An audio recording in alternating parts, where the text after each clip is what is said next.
Jika kita membuka Alkitab edisi Kristen Protestan, maka kita dapat melihat bahwa 3/4 dari daftar isinya merupakan kumpulan kitab yang disebut sebagai Perjanjian Lama, yang terdiri dari 39 kitab yang lebih pendek dan dapat dikelompokkan menjadi 4 bagian utama. 5 kitab pertama disebut sebagai Pentatuk, lalu diikuti dengan kitab-kitab sejarah, kemudian dilanjutkan dengan kitab-kitab puisi dan diakhiri dengan kitab para nabi.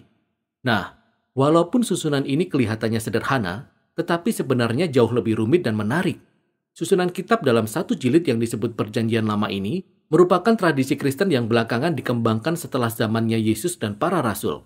Dalam tradisi Yahudi kuno, tulisan-tulisan ini masih berbentuk gulungan-gulungan terpisah yang disusun sebagai satu kumpulan dengan 3 bagian yang disebut sebagai Tanak. Tanak merupakan singkatan dalam bahasa Ibrani untuk Torah yang berarti pengajaran, Nevi'im yang berarti nabi-nabi, dan Ketuvim yang berarti tulisan-tulisan. Tanak memiliki kitab-kitab yang sama dengan Perjanjian Lama Protestan, tetapi susunannya berbeda.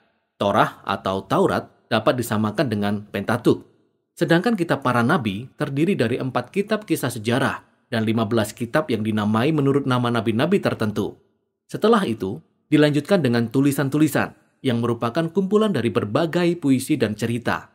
Nah, susunan 3 bagian ini sudah ada sejak zaman dahulu dan disebut-sebut dalam naskah Yahudi kuno seperti Gulungan Laut Mati, Kitab Kebijaksanaan bin Sirah, bahkan Yesus dari Nazaret pun merujuk kepada ketiga bagian ini. Dan ini dikarenakan susunan ketiga bagian ini terangkai ke dalam komposisi dari gulungan-gulungan itu sendiri. Jika kita perhatikan, maka kita dapat melihat bahwa setiap gulungan dikaitkan dengan referensi silang yang menghubungkan setiap tulisan ke dalam kumpulan besar 3 bagian tersebut. Jadi siapa yang telah bekerja menyatukan semua gulungan ini? Wah, prosesnya panjang. Ada beberapa penulis terkenal yang disebutkan namanya seperti Musa atau Daud. Tetapi sebagian besar penulisnya tidak diketahui namanya. Di dalam Alkitab, mereka hanya disebut sebagai ahli kitab atau para nabi. Di sepanjang sejarah Israel, gulungan-gulungan ini telah disusun oleh beberapa generasi ahli kitab yang telah mengumpulkan banyak kisah dan puisi dari waktu-waktu sebelumnya, lalu menggabungkannya ke dalam satu komposisi yang lebih besar dan akhirnya menyatukannya ke dalam kumpulan gulungan kitab yang disebut sebagai Tanak.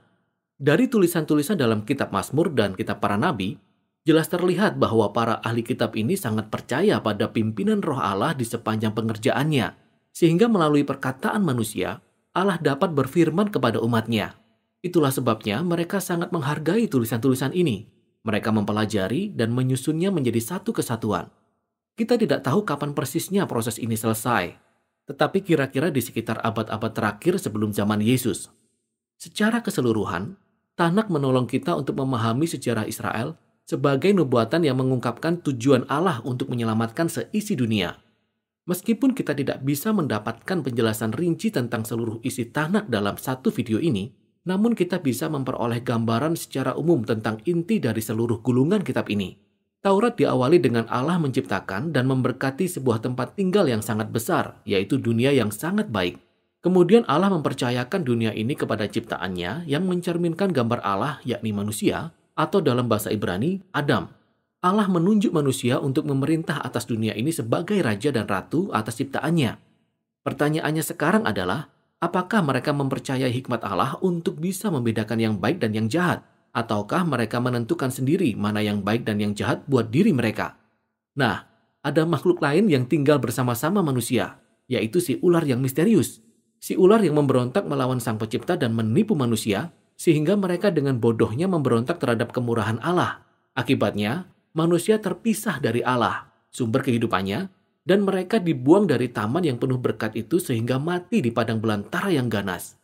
Dari sana, umat manusia terus tersebar dan menetapkan sendiri mana yang baik dan yang jahat, sehingga mereka makin memburuk dengan cepat. Mereka membangun kota-kota yang dipenuhi dengan kekerasan dan penindasan, yang semuanya menjadi dasar berdirinya sebuah kota yang disebut Babel, tempat di mana orang-orang meninggikan diri sendiri menjadi seperti Allah. Nah, sekarang, jalan cerita utama dari seluruh Alkitab sudah kelihatan. Allah ingin memberkati dan memerintah atas dunia ciptaannya melalui manusia. Tetapi sekarang manusialah yang menjadi masalahnya. Manusia berada di bawah pengaruh si jahat. Mereka menjadi bodoh, picik, dan merusak diri sendiri. Namun ini semua menjadi awal dari solusi Allah. Kita butuh manusia yang baru. Jadi Allah berjanji akan mendatangkan manusia baru yang tidak akan tunduk pada si ular. Bahkan ia akan meremukkan si ular, tetapi juga diremukkan olehnya. Dari sini, kisahnya berlanjut dengan menelusuri garis keturunan yang dijanjikan kepada seorang pria dan wanita, Abraham dan Sarah. Allah mempercayakan kepada mereka berkat Allah yang sama dengan yang diberikan kepada manusia pertama. Jadi mereka meninggalkan Babel menuju ke tanah yang baru yang menyerupai taman yang Allah janjikan bagi keluarganya. Berikutnya adalah kisah mengenai keluarga Abraham. 3 generasi, Abraham, Ishak, dan Yakub. Dilanjutkan dengan 12 anak laki-laki.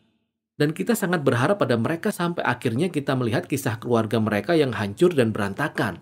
Mereka berbohong, menipu, dan hampir membunuh satu sama lainnya, belum lagi skandal seksnya. Tetapi apa yang bisa kita harapkan setelah kisah di Taman Eden? Mereka hanyalah manusia biasa. Pada akhirnya, keluarga Abraham dibuang ke Mesir. Semua kegagalan dalam keluarga Abraham ini menjadi latar belakang yang suram di balik momen-momen yang indah dalam kisah tersebut. Allah tetap setia pada umatnya.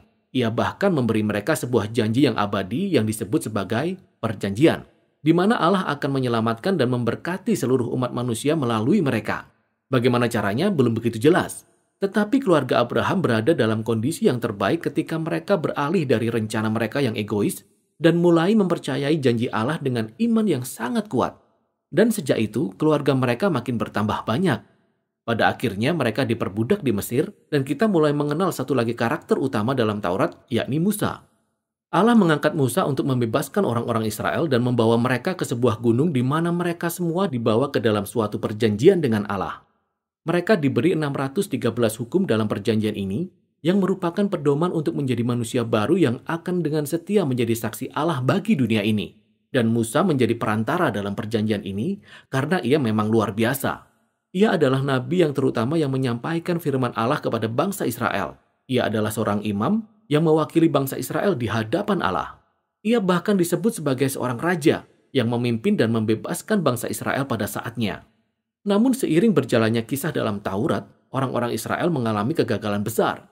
Mereka melanggar perjanjian dengan Allah, bahkan Musa memberontak melawan Allah. Bahkan di akhir Taurat, Musa menubuatkan bangsa Israel akan terus mengalami kegagalan bahkan sampai saat mereka kembali ke tanah perjanjian dan mereka sekali lagi akan berakhir dalam pembuangan.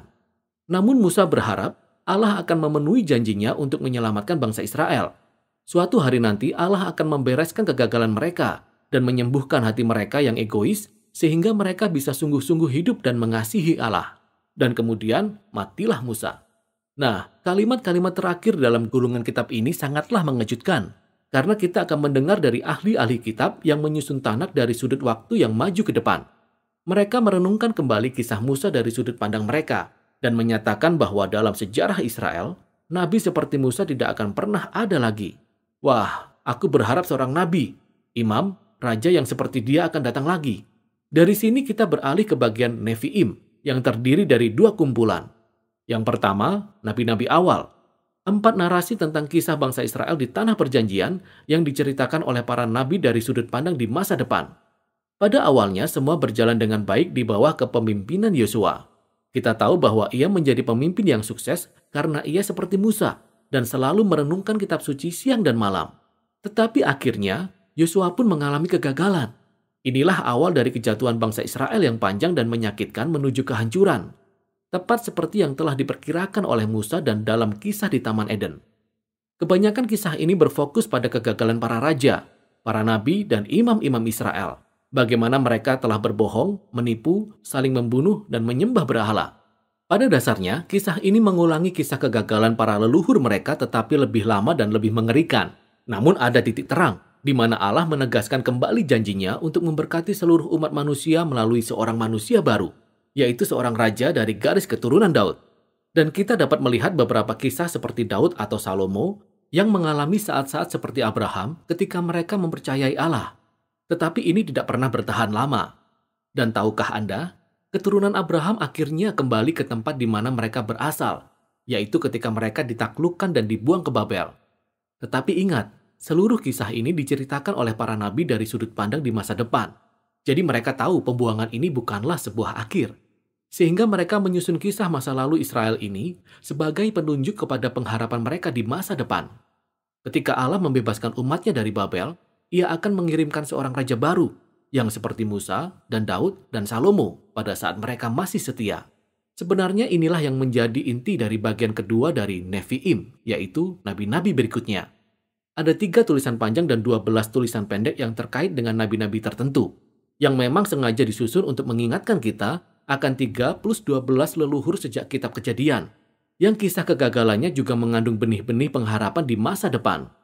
Gulungan kitab para nabi ini memiliki banyak referensi silang yang menghubungkannya dengan kisah dalam kitab Taurat dan para nabi, dan kemudian melanjutkan kisahnya lebih jauh. Tugas nabi-nabi Israel adalah menjadi seperti Musa dengan menuduh Israel lama atas kegagalan dan kejahatan mereka, dan juga memperingatkan mereka akan ganjaran yang terus membayang-bayangi mereka, yaitu hari Tuhan, yang akan berakhir dengan kekalahan dan pembuangan di Babel. Tetapi para nabi juga berjanji bahwa Allah punya tujuan untuk memurnikan umatnya dan menciptakan kembali Israel yang baru yang setia seperti Abraham. Mereka akan hidup dalam perjanjian yang baru dengan Allah di bawah pemerintahan penguasa yang dijanjikan itu, yang digambarkan sebagai Musa yang baru, tetapi dipanggil dengan nama Daud. Ialah yang akan memulihkan berkat Allah bagi seisi dunia. Bagian akhir dari Nevi'im ini sama seperti Taurat, dengan adanya catatan dari ahli-ahli kitab Tanakh yang merenungkan kembali seluruh kisah sampai saat ini dan mendorong para pembacanya untuk menantikan kedatangan seorang nabi baru yang seperti Musa, yang mereka sebut sebagai Elia. Ia akan mengabarkan kedatangan Allah Israel yang akan memurnikan dan menyelamatkan umatnya. Dari sini, kita beralih kepada bagian ketiga dan yang terakhir dari Tanakh, yaitu Ketuvim, yang berisikan kumpulan gulungan yang beragam. Masing-masing gulungan terhubung kembali dengan topik-topik utama dalam kitab Taurat dan para nabi, dan dikembangkan lebih lanjut menggunakan referensi silang yang sangat rinci. Misalnya gulungan kitab Mazmur diawali dengan 2 puisi yang selaras dengan bagian awal dari kitab Taurat dan para nabi. Dalam Mazmur pasal yang pertama, kita akan bertemu dengan orang yang benar, yang digambarkan sebagai Yosua yang baru, seorang pemimpin sukses yang merenungkan kitab suci. Ia seperti seorang raja yang dijanjikan oleh Musa dan seperti pohon kehidupan yang abadi di Taman Eden. Mazmur pasal 2 kemudian memperkenalkan sosok ini. Dialah raja yang dijanjikan, anak Allah dari garis keturunan Daud, yang akan mengalahkan kejahatan di antara bangsa-bangsa dan memulihkan berkat Allah bagi dunia. Dan seterusnya gulungan kitab Mazmur mengajarkan kepada umat Allah bagaimana mereka harus berdoa saat mereka sedang menantikan pengharapan di masa depan ini. Lalu ada juga gulungan kitab-kitab hikmat yang membahas beberapa pertanyaan yang paling sulit dari kisah yang ada dalam kitab Taurat dan para nabi. Nah, kitab Amsal terdengar seperti Musa yang berbicara dalam kitab Taurat. Percayalah kepada Allah, tetap setia dan taat, maka engkau akan memperoleh kedamaian dan keberhasilan. Tetapi kemudian ketika Pengkhotbah dan Ayub mengingat kembali sejarah bangsa Israel yang berliku, mereka berkata, "Ya, kami sudah mencoba, tapi tidak semudah itu." Ketiga kitab ini secara mendalam berbicara tentang apa artinya hidup dengan bijak di dalam dunia Allah yang baik, tetapi seringkali membingungkan. 2 kitab terakhir dalam Tanakh memberikan masukan yang sangat penting. Gulungan kitab Daniel melihat kembali sejarah panjang kegagalan dan penderitaan bangsa Israel sebagai pintu pengharapan yang istimewa menuju masa depan baru bagi dunia. Suatu hari nanti, manusia baru yang dijanjikan dalam kitab Taurat dan para nabi akan datang. Ia akan ditindas oleh niat jahat manusia yang menyerupai binatang, tetapi Allah akan membela dia dan membangkitkan dia untuk memerintah atas dunia dengan kuasa Allah. Dan akhirnya, gulungan kitab Tawarik menceritakan kembali seluruh kisah dalam Tanakh, mulai dari awal hingga kembalinya bangsa Israel dari pembuangan. Penulisnya berfokus pada janji Allah kepada Daud, yaitu tentang seorang raja di masa depan yang akan menyatukan kembali umat Allah di Yerusalem baru dan akan membawa berkat Allah bagi bangsa-bangsa.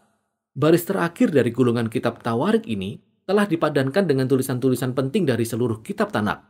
Kalimat ini terus memberikan pengharapan untuk akhirnya bisa kembali dari pembuangan dengan datangnya seorang Israel yang disertai oleh Allahnya, sehingga ia bisa pulang ke Yerusalem dan memulihkan Yerusalem yang baru. Dan demikianlah akhir dari kisah ini. Tanakh merupakan kumpulan dari gulungan kitab Ibrani kuno yang disusun secara terencana dan penuh keagungan. Tulisan yang beragam dari sepanjang sejarah Israel ini telah dirangkai menjadi satu kesatuan kisah yang menceritakan tentang janji Allah bagi bangsa Israel dan bagi seluruh umat manusia. Tulisan-tulisan ini dibuat untuk dibaca dan direnungkan sepanjang hidup kita, karena perkataan manusia yang luar biasa ini mencerminkan hikmat Allah dan pengharapan akan masa depan yang masih relevan sampai saat ini.